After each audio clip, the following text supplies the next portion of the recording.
Hey, what happened there when I was sharing? Oh, have we started? I Candida. started it. Right. Okay, cool. So welcome to this Open Security Summit session on how OWASP can help security teams. This is I think it's the third version, right, of this. We're going to be doing another session tomorrow.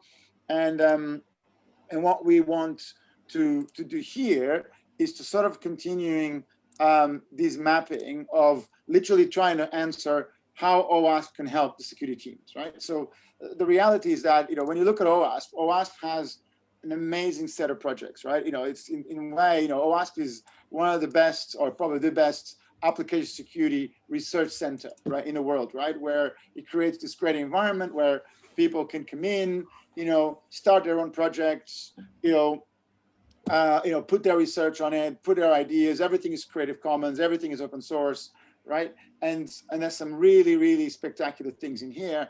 Kind of the problem now is that as the industry grow bigger and as there's a lot of focus on each of the areas, it becomes harder to know what's there, what's not there, and that's kind of what we're trying to answer here. So this is sort of a workshop. Please collaborate. We got a number of, very experienced, OWASP members. We have actually 2 board members.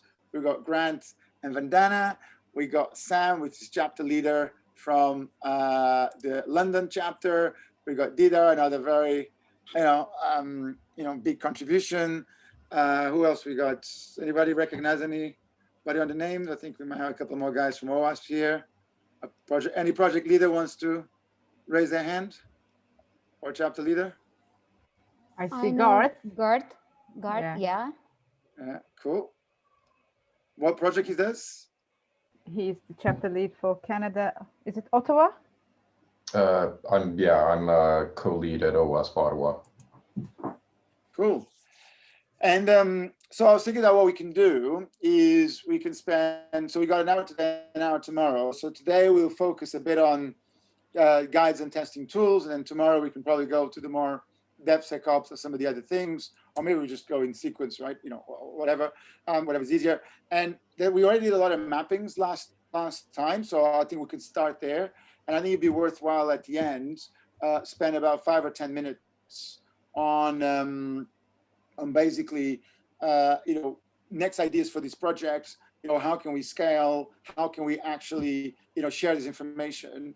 And I would say that what I want, as a CISO and a CTO, I want to push this knowledge down to my team, right? I want to have standards, I want to have policies, and I want to make sure that I have something that I can hook to say, if we're doing, this type of project, if we're doing this type of activity, we should be looking at this and that OWASP project. In fact, we should be actively contributors to OWASP projects because it's one of the best ways to learn and one of the best ways to kind of actually be involved, right? So, and I actually think that, that's probably another thing that it may be good, again, an idea for you, Vandana and Grant, right? Trying to find ways to make that visible is super powerful, right? And it can be even something as simple as just nudging somebody to put a name on a website, giving people visibility. Even when we talk about, about certifications, right? We can go much lower, right? So if somebody from my team is an active contributor, right, on OWASP project, sometimes they might not feel they almost might not want to put the hand up. Maybe they feel that it's not a big contribution. Maybe they're a bit shy. But also if we can create a positive model of reinforcing their brand, right, for being involved, that again make my life easier, right? Because I can say that I want everybody on my team to be an active contributor to a project, right? Even if it's a small contribution, it already means that they got out of their shell, they went to GitHub, they sent some pull requests and all that jazz, right? So having a way to measure that, and even a way to sort of even rank that, right? It's actually very powerful, right? And so again, is a suggestion for you, right? And I have some of my team members here, right? And that's the kind of stuff that I would like them to be involved in. Cool, right? So let's just quickly review what we did last time. So we actually mapped to this. So the thing we did was we found this, and you can see, in true DevOps style, right? We just basically pinched, right, this thing. I think Grant, you had it the first time, right? Basically, literally just copied this DevOps thing, and basically just went around and start asking the question, for this tool, where does it fit, right? Is it a train? Is it, is it, if you look at it from, you kind of do some, you assess something, you have a plan, you do some coding, then you build it, the pipeline, then you run some tests, then you release it, deploy it to production, all the operation, environments, then you monitor it, and then you go back to understanding, you can train again our developers, and you do the loop, right? So what we're trying to understand here was, where does this particular tool fit, right? And this is where, it's kind of becoming a graph. And if you guys haven't seen the session that we did last night on making SOC to scale, I kind of highly recommend you see, even if you just the first 10, 15 minutes, because you see, for example, how we're using Jira to create a big graph, including with data science and Jupyter notebooks and etc., where we're connecting the dots. Where we basically can go from a project, or actually the Jira, to the SOC to compliance, and we connect all the dots, right? And everything becomes a node and an edge. And this is a good example where we need a graph for this, because or else it doesn't scale, right? It has to be, even when you go to train, is that we have to start zooming in on what categories, this particular tool fits, and how does that fit in there, right? So then, of course, the objective is, if somebody's doing some training or some testing on some operations or some development, the question is, how do I use these tools? Or actually, even better, what documents, what tools are relevant for me at this moment in time? So ZAP was code, test, train, and operate. We look at the HUT, which is a great UI for ZAP. And you can see that I was trying to improve this a little bit by actually adding a title and the link. Again, on true DevOps style, we improve it. We'd have interactions. And now actually everybody in OWASP can edit this. So go to town, please make it better, right? And then, so this was train and tests.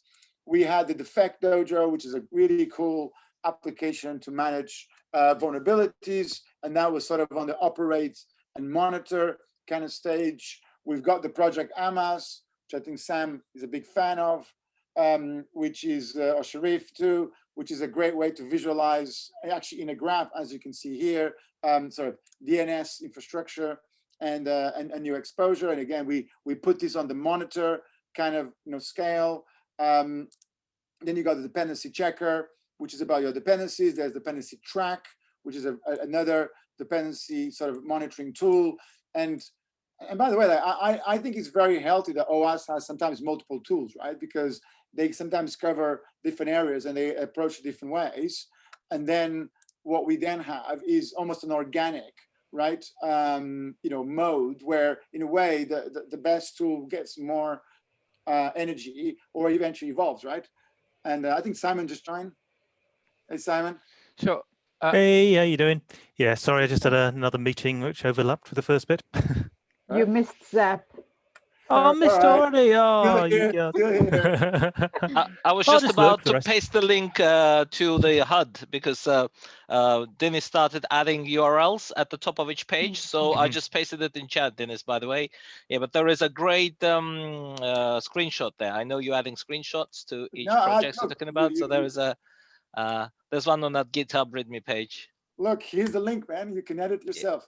Yay. So can I ask something? Because obviously I'm not a OWASP leader or something. Yeah, so I just dropped in, but I hear you talk about all these tools, which are some are familiar, some are less familiar to me. But what I would find really interesting to see is like an OWASP CI/CD pipe, where they are all integrated into a pipeline. Yeah. So you would be able to see them work like in a chain.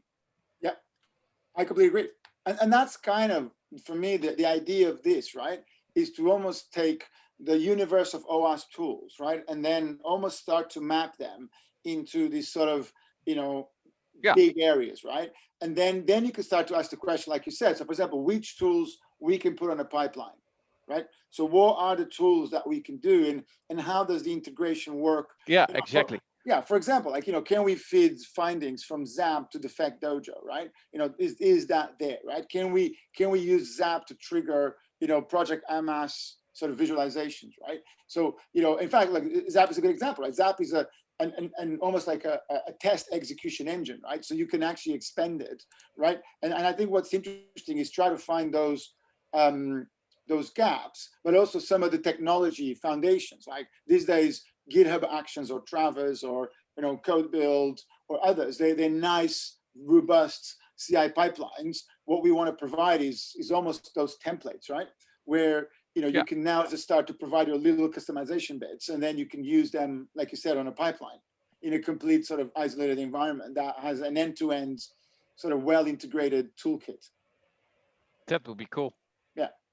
In a way, that's a project, right? So there you go. We should start that project, right? Because that's the Uber project, right? That's the project that uses the other projects, right? But that's super powerful, right? In fact, when I was doing the O2 platform, our O2 platform, a lot of it was just a curation of a lot of different tools, right? That you could inject and manipulate and integrate, right? So absolutely, that's kind of one of the objectives here that, what we're trying to do. Cool. All right. Cool. Good So stuff. the dependency track one, I think that should be monitor, correct? I'm not able to edit the document. I'm going to check again with the new link. Yeah, you need to go to the latest link. That has that's done under the OWASP account. Anybody that has an OWASP email should be able to edit it. I think it's dependency it can track, be right? test also. It can be under test also. Yes, correct.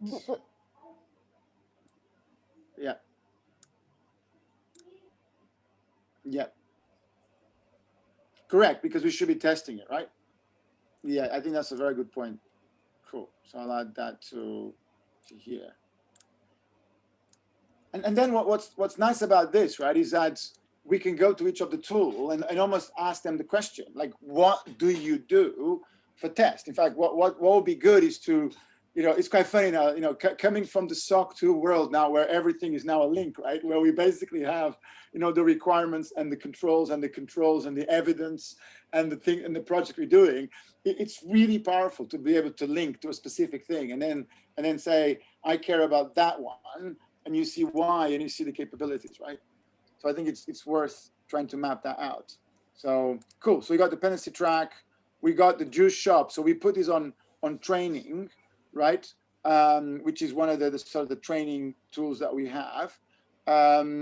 We've got the Mariam, which is an open source intelligence tool, which we kind of put again on the monitor, right? And again, what's nice about this is that we can start to create almost these lenses for that almost goes per community, because clearly, for example, the monitor and operate that tracks a very almost DevOps SRE kind of community, which is focused on very specific things. So again, Carl, like the pipeline that you have there will be probably very different than a pipeline that you put for a development team, right? Because they'll be focused on different things, right? Like I would say the pipeline for a developer team should be focused on giving the developer feedback on what they're creating, where the pipeline from a monitoring point of view should be about actually having visibility to the runtime part, right? Not to say that of course there's compatibilities, right? But it's a bit of a different thing. So, oh, sorry guys. Okay, my fault. Are you changing permissions, Dinis? I just changed the permissions. Yeah. My fault. Yeah, I was user error. Try now. It happens. Yes. Yeah, we have edit tries now. Thank you very much. Sorry, that was my fault. So we can collaboratively edit one presentation. It was the bit between the monitor and the chair, right? It was basically that. Cool. Right. Okay. So this is the offensive web testing framework, right? And actually, going to the kind of the stuff that we want, it's almost like what would be really good is to create a schema for this. Maybe somebody wants to start capturing what would be the schema, but it's almost like imagine a YAML file or a JSON file. So we're starting to do this now for a number of our projects and repos, where imagine a YAML file at the root of every of the main project, right? That contains a number of fields. And then what you have there. So even here, for example, like, when you hit here, you almost want to know, okay, what's the one line description?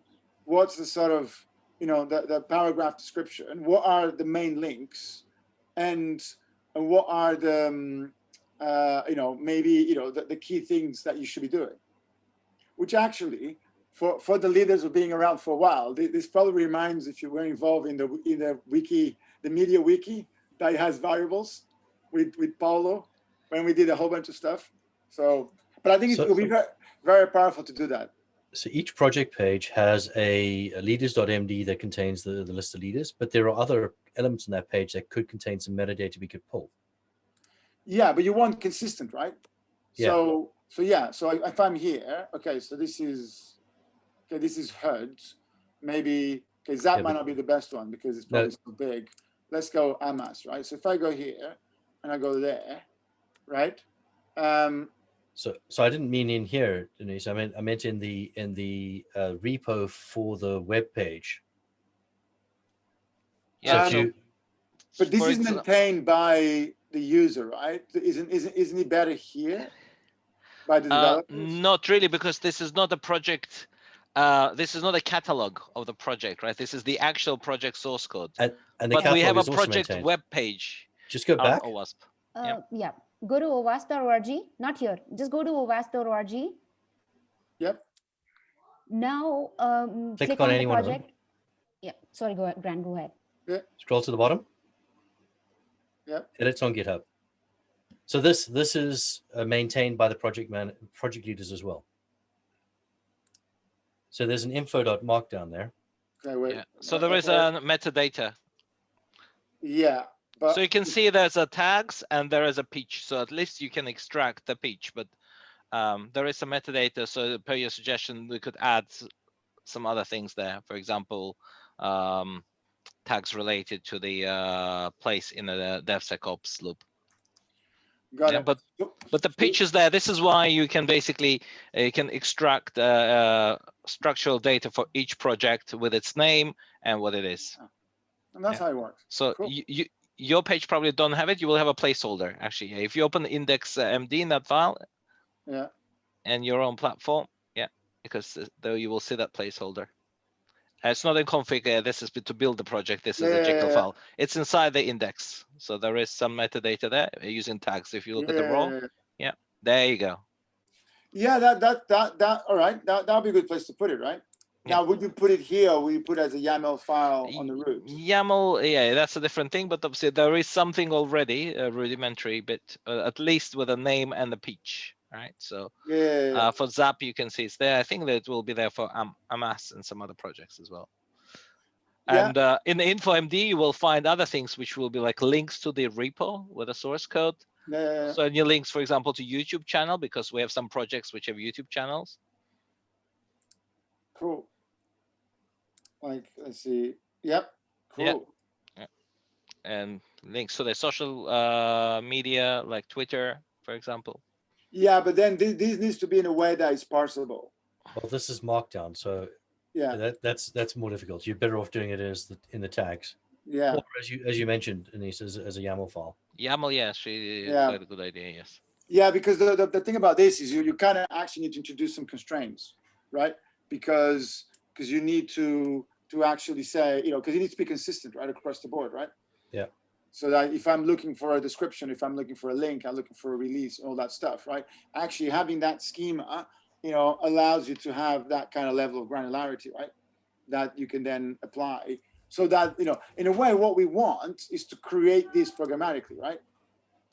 Yep. If you think about it, we have a field in there that says this is a monitor thing, right? So there should be a link, a metadata item that allows us to link this, and ideally even go a level deep and saying what part of tests are you actually involved in. Yeah, and also so that you can just search at the search bar at the front of the OWASP website. I'm looking for projects to do with testing. These are the ones that are tagged test. Correct. Yeah, absolutely right. Because then it's going to be easy to find, and that's the metadata. So in a way, what we have here is those primitives. I think it's interesting. It's a good example of even just that very first basic mapping will add so much value, right? Which is even just to say, here's a project, just give me a one-liner give me, a line, give me a link, give me, what parts of the thing you fit, again, and maybe your maturity level for each of those, right? Makes a massive difference. And no, I quite like that. You guys are right. That's a much better place. I didn't realize that's how the OWASP was structured. So cool. So that'll make a big difference, right? So yeah, so this is one that to do with firewall rules, which is very specific. Again, if you manage firewalls, we got the Security Shepherd, which is a training platform. So training almost like, we already have a nice subset of really cool, powerful tools, right? And then this is a training platform. Sorry, this is the one that you actually get to write secure code, right? Yeah, this is like a knowledge-based framework, right? No. Security Shepherd is like capture the flag one. This is the one where actually you have to exploit vulnerability to capture the flag and then move on to the next stage. No, but the knowledge framework, the one, sorry. Knowledge framework is SKF, Security Knowledge Framework. Yeah, so that's the one that you actually, it's about providing developers guidance, right? Right. To when they develop, right? That's right. Yeah, that's the one. Yeah. So. Oh, by the way, the demo version on the OWASP website is down right now. I tried it by accident this afternoon, but doesn't work. Okay, they keep working on it. It could be the reason, because I have seen that they are enhancing so many things in SKF, so they keep moving things around. That could be one reason. That's okay. I have a local version now, but if anybody using it on the web, that doesn't work. Okay. Yeah, I think the build is broken. Okay, Right. we can check with Yeah, we'll raise an issue on GitHub. I think it gets rebuilt. It's supposed to be rebuilt like every 30 minutes, but if the build is broken, then obviously it's not happening. So actually, the conversation we had yesterday about, for example, revenue streams for OWASP, right? And opportunities. This is one of them, right? Like, some of these things you got to the point where we need to maintain this almost at the commercial level, right? If somebody wants to use some of these things, right, he has to have a certain level of SLAs that, you can't expect the dev team to support it because, they're not focused on that. But that level of SLAs has to be maintained by somebody, by a team, and there's value in charging for that because you create a positive model for maintaining it. Right. So some of the things, and then it's actually a nice positive model because you can have a revenue that goes straight to the project that funds developers, that funds activity in that particular project. But that's a great example of, if I'm going to provide this to my developers, I kind of don't want to care. I don't want to worry. I need, that this thing is alive or not alive. Right. Once we tell our devs to use this, I kind of need that to be, 24/7 available. Because I now depend on it, right? And that's the kind of things that from an open source, right? The open source team is focused on developing, is not focused on maintaining it, right? In most cases, right? Yeah, but Especially this is not really a cloud service. This is not a SaaS offering, Dinis. This is just a demo. The idea of this project that it's free and open source, and everyone is free to clone it, to spin it up in their own local environment. Yeah, but that's overhead, right? That costs me money. Right? Like if you want to do a hosted one, actually, we have Simon on call as well, right? I think at some point we did have to. There was an idea to have a cloud hosted Zap as well. I'm not sure what happened to that one. My point is that Petra's on a call, right? So from a very pragmatic point of view, I'm either paying Petra, right, funding her time, or I'm funding a service that gives me the same thing, right? If Petra has to do it. Yeah, we're totally together, but basically we need to discuss this and see if we can take it to the OWASP board and see, because everything's an overhead, right? Don't forget. So if someone at OWASP is going to actually run something as a commercial service with SLA, right? That's not really, because we're all volunteers, right? No one is paid for it, but an idea to actually turn into a revenue stream. I think probably the person who is closest to this is actually Simon Bennett, because I know he tried to do this with Zap a few years ago.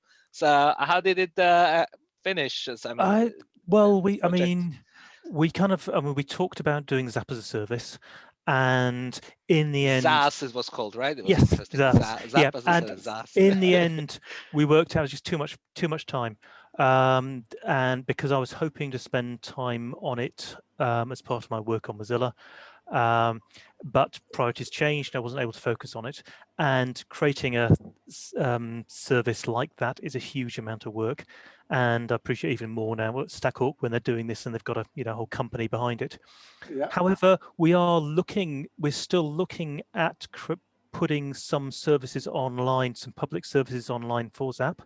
But we wouldn't be running those. We would be I mean, it's something I'll talk to the OWASP board about, of course, because we would like them to be kind of OWASP branded, but they wouldn't be revenue generating because I don't think they're things that would be easy to generate revenue, and getting revenue from them would be more effort than it's worth. But in that case, they would be run by the Zap team, partly because we don't think there'll be a huge amount of effort maintaining them, and we'd get some good stats out of them. So it's interesting because Simon, I would say you just contradicted yourself, right? Because you said, probably. Because you said that, now that also that you're running systems, right? And I share with you, man, that now that we're running systems in production, it's a complete different ballgame, right? You see how complex it is, right? And then it depends what sort of systems, though. It depends what kind of systems. So running Zap as a service would be a huge amount of effort. I knew that before it started. And so if we had gone down the Zap as a service thing and wanted a public, to actually have that, then that would have to be paid for. Yeah. But there are other smaller services that I think we can run, which I don't think we would be suitable to pay for. Yeah, but my point would just be that I think there's lots of value there. And by the way, for the guys on the call, right? There's nothing preventing any of you from doing this. Oh yeah, right? exactly. Yeah, All these are open source tools. Yeah, I mean, right? we kind of thought about, actually we could run Zap as a service online. That could be through OWASP, it could be through the Zap core team, and we licensed it so that other companies could do that. And there are, maybe half a dozen companies I'm aware of who are doing this and completely within the license. And I try to talk to as many possible and encourage it. We want companies to use Zap like that, make money out of it, and contribute back money, but ideally with effort. And that's the thing about when we look at adoption of this, right? Actually having commercially supported, right, entities behind some of these things is very important, because the way I look at this, right, is that when my team is taking this on, that still costs money, right? That still costs. There's an effort there, right? There's a time opportunity and a real cost that we're paying, and the reality is that if you're not careful, it becomes an overhead again for the team. So from an adoption point of view, there's a sweet spot where it's better to pay for something than develop yourself. It's like the worldly maps, right? This is where you guys need to do worldly maps here, right? And understand where is the balance between, the something becoming a commodity or a product that can just be easy. So, something like, for example, again, this example, right? If the security knowledge framework, right? This starts a great website, right? So there's a great website. Where's the website? Sort of. Let me just go to it. Security knowledge framework. Or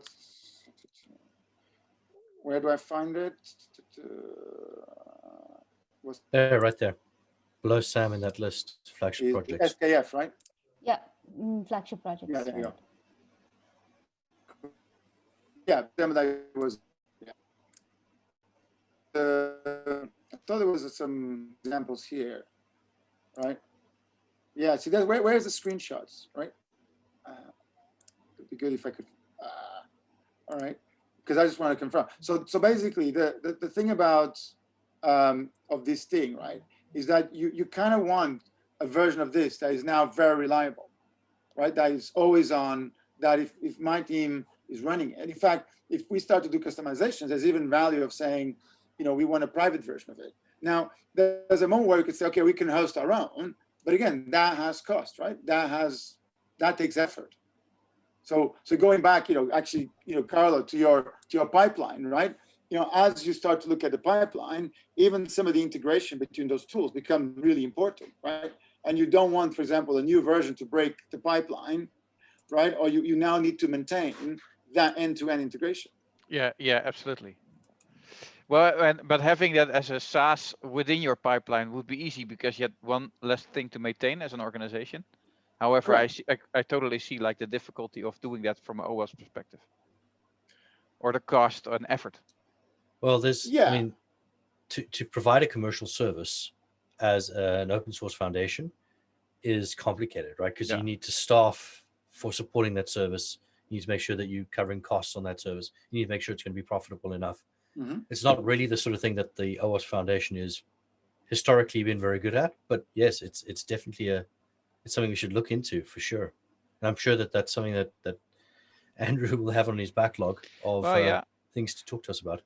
But on the other hand, running like locally or private, I see that working as well. But then you have to maintain it yourself. However, the value I would see from a OWASP perspective is if multiple users around the world like add to their own private library in the SKF, but it is shared with OWASP, so you can filter and add everything valuable that comes out of those organizations to the whole like guidance database. That there's like one central truth which contains everything from everywhere, which you can download, every now and I would then. assume that's to be happening already today, right? So I'm not sure. It could be. Yeah, I mean, I think that's one of the things. That's kind of what we would hope from open source, but I don't think we see it as much as we would like. I definitely hoped that a lot more people would contribute scan rules to Zap, but very few do. Yeah. And that's something relatively easy to submit. So my guess is that most of the OWASP projects don't get that kind of feed of information, but we would all love it. So it's how to get that is the hard part. Yeah, well, if while we're on that, you could have like a top 10 or top 100 contributors or something like a scoreboard, Which something like that. GitHub already provides kind of anyway. But I think we're going off on a tangent. This, I think we're digressing, right? Because we're here to map OWASP projects to the loop, not to discuss how to run some of these projects using software as a service model. Yeah, cool. Right, Flag is one of them, which is already, which is actually using this. So this is probably the only service which OWASP provides, but that's because it's kind of different model, because it's the guys who run Secure Flag. They made it available for free for anyone for OWASP, but people outside of OWASP, this one a commercial service. But if you're a member of OWASP, you get this for free. Yeah, but you get the platform for free, and you get the platform for free as well. But obviously, the questions, and obviously, if you want to add your own tournaments, that's different. Yeah. So the platform is an open source platform. You can download, install it, use it yourself. But what Sam's talking about is, as an OWASP member, one of the OWASP benefits you get is access to the full commercial platform. Yep. And also they run it commercially, right? So it means that if me as a client want to use it, right? Yep. I can tell my team, hey, go and figure out how to run it, figure out how to maintain it, or see if it's more effective and and faster and cheaper to actually buy the service. Now, if they price it in a way that it doesn't make commercial sense, then we do it ourselves, right? But there's going to be a sweet spot of a price there, right? Yeah. And it won't surprise you, Dinis, that it's priced at the right point for. It's just too much effort to do it myself. Yeah. Most of my clients have gone that route. Absolutely, right. But I feel that the maturity of even on here, it will help a lot, that adoption, right? In a lot of these cases, to have that extra level of service provided to this, who also will maintain a lot of these mappings, right? Because it creates a positive model for it, right? So yeah, I was actually going to split these two because I think they are kind of different, because you got the Threat Dragon, which is a UI tool to build threat models, and then we got the PyTM, and basically and that's one of the ones that Vandana did a nice session, right? So if you look at her blog posts, she has a nice one on PyTM, which is a pretty cool tool, right? And you had the guy there, right, on your session to also explain it to you, right? And which was a really good session. It's worth taking a look at it. And we also had a guy yesterday on the threat modeling session. So so that's the PyTM, right? And then go to platform, which I developed. All right, now I guess the question is, from tools, which ones we should be adding here, right? So we got still a bit of time. Which tools do you know that is worthwhile adding to that list? Or I can go down the list. Hi, Dinis. Sorry. Did you add security rat? Oh, no, I don't. I don't think we have. Just check it. Security rat is also one wonderful project. Uni. Yep. Cool. Cool. Security requirement automation tool. So what does it do? Yes. So this is again a kind of automation tool for I would say for assessing, for checking the code, all of that. And majorly, I would say threat modeling, more majorly on the threat modeling side. So it's a automated response that every security architect gives to every software developer when they ask, what do I need to care about? I'm building a X, what should I care about? And Security Rat essentially says the same thing the architect has written about 1,000 times in every email that they get sent out. Very cool. And the best part is that the whole automation piece is wonderful. Like the way they describe it and then they assess it and add the ASVS flavor to it, it's marvelous. Cool. Is it easy to just go start using it now? Yeah, absolutely. So, yeah. It makes me cry to see password requirements like this. It should just say your password's too short, Dennis. Like 50 characters. Can I do that? Oh, and I need to put a capital on it. And all right. So, oops. The best one's when your password's too long. Yeah. Email address. Email address needs to be valid. Sorry? Oh, the email address is invalid. Yeah. Cool. Is it good? Oh, is the password strength? All right. Let me put a password, decent password in here.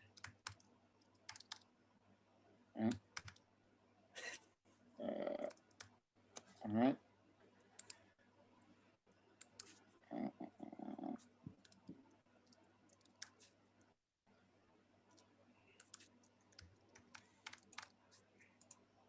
What's missing?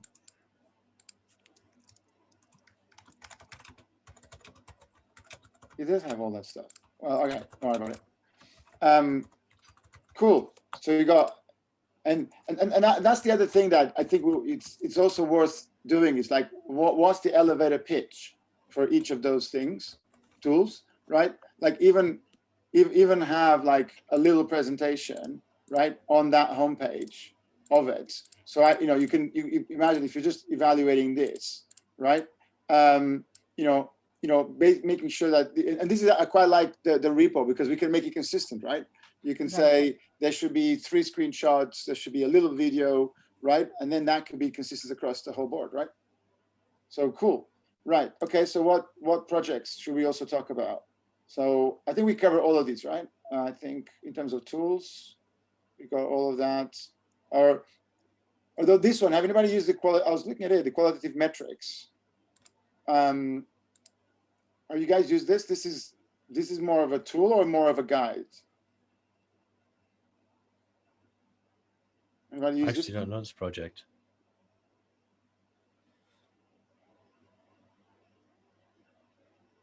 Qualitative metrics for security analysis. Yeah. I was looking at this. I think this is to help. Although I really like, I think it simplifies the SVS, right? So I think this is more of a guide. So let's go. So which of these? So that's. So let's look at a couple of these ones, right? So the attack surface detector. So this is quite a cool tool. Anybody use this? Yeah, so it helps things like burp or zap uncover endpoints that are not linked to. Yep. So basically it feeds URLs to Zap, right? Yeah. Something like that. Cool. So we put that on the test side of things? Yeah. But also on the development, right? Because I would have said test and monitor because it helps. You can run it in production to make sure that you don't have endpoints that are not expected or mapped. Cool. Yeah. Cool. Right. Oops. Yeah. Yeah. There's the feeding to Burp Suite. Oh, come on. We want the Zap one here, right? We want the screenshot with Zap. Yeah, it does. Data's made available to Zap as well. I know. But you're right. It should be a Zap screenshot. Yeah, the screenshot, right? Cool. Right. So I think the other one I picked up was this guy here, the Code Pulse. So that is really cool. Look at that. So that's a real-time code coverage of black box testing activity. Nice. So it's obviously requires that you can instrument the code. So it's Java. Is it Java only? No, this should work with all sorts of technologies these days. Any technology that has code coverage should be able to do this. Is this for Java? Oh, just look, Java, .NET frameworks. There you go. Yeah, so it monitors the runtime. So it's instrumenting the runtimes. Yep. So here's a good example, right? Of if you now look, of even just these two tools, right? Which we had, which is the attack surface detector, and this is again, I think, on test, code, and monitor, right? Right. It's monitoring as well because it covers the whole pen testing portion, black box and that portion. Yeah. But now if you look at it, right, just getting these three tools to work together is not going to be a trivial exercise. But you almost want that to be done almost as a package. Because it's funny look at the power. Yeah, I mean, I've been looking for a tool that does this kind of things. I didn't realize there was an OWASP one. And that is the whole point of these conversations, is that we are terrible at keeping track of our tools. The best one is the project integration standards. They've done the best at this so far. Yes, Spiros, you joined a little late. We definitely should automate this. We even went down a little bit of a windy path as to how it should be automated. Which project? So the project integration standards. So if you click on that link that Spiros posted, originally it was posted by Sam near the beginning of the chat as well. And also NG also posted it. So that's it. Oh, yeah, If you scroll all the way down, you will see something called Wayfinder. So it's kind of similar to what we're trying to do here, but rather than putting it on the DevOps loop, it kind of splits it by activities with its own bubbles. Can you see that? Yeah. Very cool. There you go. There. See? So the DevOps loop is in the middle there, right? Kind of. Yeah. yeah, So I guess this we is can cheat a little. how compatible. Yeah. This is, look, there you go. That is really cool. I really wish that this was automated. Yeah. I'm pretty sure the Wayfinder was put together by the project manually. How is this put together? Manually, I'm guessing. So far it's manual. Hey guys, I made this. Hey, Chris. So far this is manual. We have quite a lot of design and some experiments on automating this.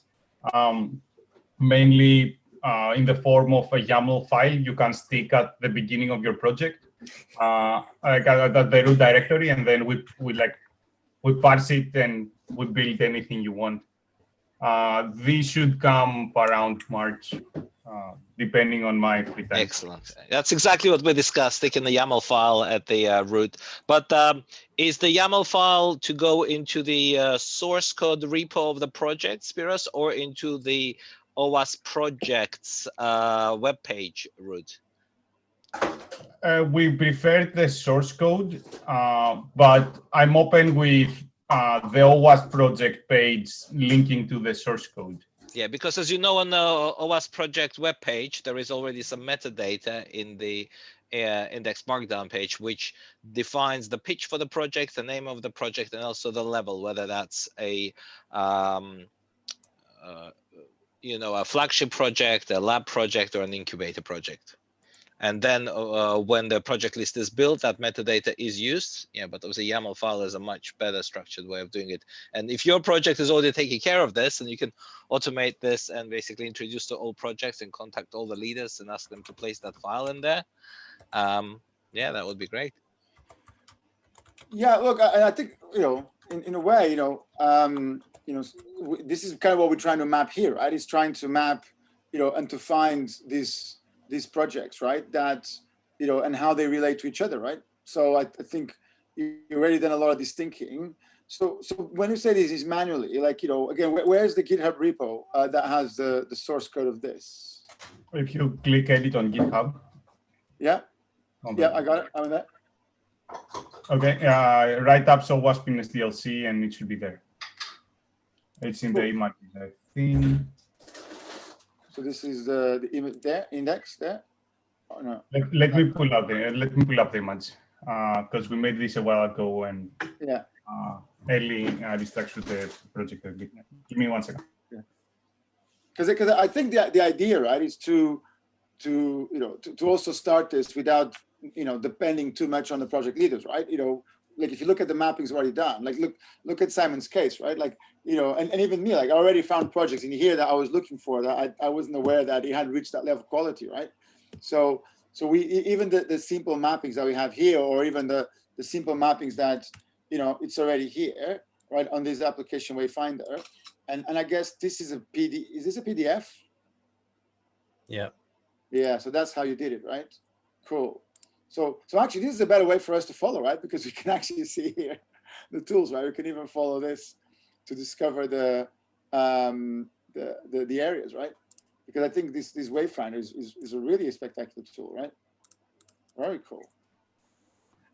Thank you. This is getting very meta, Denise. Wayfinder as a project in something that is probably going to feed Wayfinder. Yeah, there you go. So where does Wayfinder fit on Wayfinder? It should be there, right? Exactly, right? That's a valuable thing, right? We're playing 4D chess here. We are on the on the third dimension. Exactly. So, but the thing about this is, and maybe on your path, you're only mapping OWASP projects, right? For now, yes, that's what we started with. Yeah. Because you see, this schema that you have here is very, very important, right? So the schema, and this is, so for example, you can see that, let's say, one of the approach we were taking was actually to map all the tools to the areas. So, which is kind of how it fits into this thing here. So we were looking at, for example, all the tools, how do they fit into each of these guys? And actually, the schema that you have there, it's one of the things that we need to lock or agree a little bit, right? Because then it is how does the project fits in this. Now the challenge, maybe how do you think about this, is what happens when a project fits in more than one bucket? So here's where the rest of the integration standards project comes into play. The general idea of the project is to create links between standards and tools and generally application security things, right? And the relationship between two things can be part of an enum. That's the general thing we're building, right? So if you can have, for example, ASVS, and you can say that this is a control and controls X, right? And X can be any other standard. So if you have this kind of relationship, you can have one thing fitting into multiple bubbles with different attributes, right? So it can be used during requirement. ASVS can be used during requirements, but can also be used for verification that the controls are there. Yeah, that's why here, you see, when we were looking at, for example, ASVS, right? I don't know, when we mapped it, right?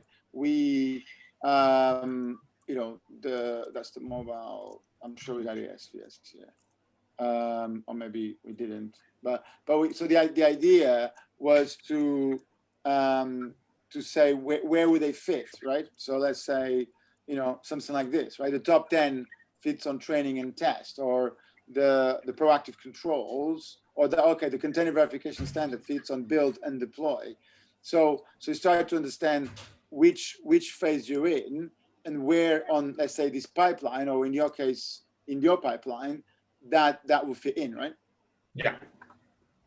But I think the problem with this current architecture is that you only have one place per person, right? So for example, when we look at ZAP, we actually kind of said that ZAP can actually be used on code, training, tests, on operations, which kind of goes operations, coding, or you don't actually have coding here. I have implementation instead of coding. It's yeah, implementation. So the idea would be that a tool can be used in more than one place, right? Almost depending on what the it's almost like what's the use case of the user, what are they doing right now, and then say what are the test tools or what are the capabilities that OWASP provides to them. Yes, that's why you get all these, that's why that's where the plan to improve this came into fruition, right? Because as you said, ZAP fits into more places, but it does different things depending on where it fits, right? If I'm doing it on validation, then it is a testing tool. But in implementation, it's not just a testing tool; it does more things. So that's why. But this is harder to do. This is pretty much what you're seeing now is pretty much MVP. The next version of this should be something that is both automated and has these more expressive relationships, let's say. Yeah, cool. Well, man, look, if you can pop in tomorrow, roughly at the same time, right? On We'll carry on. That we have this one here, right? We can continue this conversation, right? Because I think this is, getting this right will make a massive difference, right? Sounds good. And I think what you just gave me was what I was looking for, which was which tools to look next, right? So you can actually do this. And we went through most of the things in OWASP, to be honest. But then again, there's innovation, right? So when a new, we talked yesterday about what's the power of OWASP, right? It's almost like for a project is to put it in a map, right? It puts the project literally in the map. In fact, that should be the answer, right? Yeah. OWASP, put your project in the map, right? And if you have a map of almost, it's almost like you need multiple maps, right? You need multiple sort of diagrams and say, there's maybe the top level one, which is maybe a variation of this, which say, if there's one place that you put a tool, like one of them, which one it is, but then it's almost like you want to go for a use case. And if I have this particular use case, what does the map look like? And then it's about thinking about how we can make that scale. So cool. All right. Well, thanks everybody for your time, and we'll continue tomorrow. Thank you. Excellent. Take care. Thanks, everyone. Great. Thank you. Thank you. Cool. Thank you all. See you tomorrow. See you tomorrow. Yes.